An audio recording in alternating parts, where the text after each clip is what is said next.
headlights of the sedan cut through the falling snow, tracing the winding road out of the city. Street lamps grew sparse, and dark evergreens loomed on either side. Behind the wheel, Eddie drove in silence, his face a mask. Beside him, red-haired Lou adjusted the trench spades in his lap.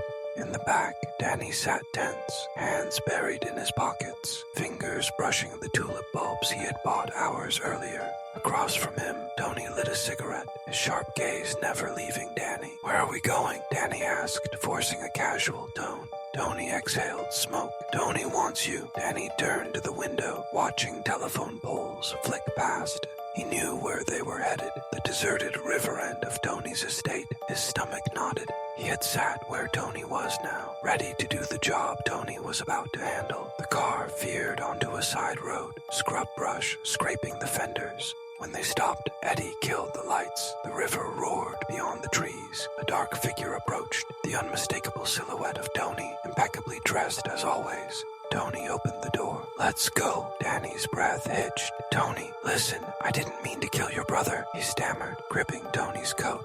Tony pried Danny's hands loose, his face cold. "Ready, Lou?" Danny struggled, but Lou and Eddie flanked him, guiding him toward the pines. They shot him in the back of the head, near the thicket, where the ground was soft beneath the snow. His blood splattered bright against the white, as red as a Dutch tulip. By morning, the grave was undisturbed.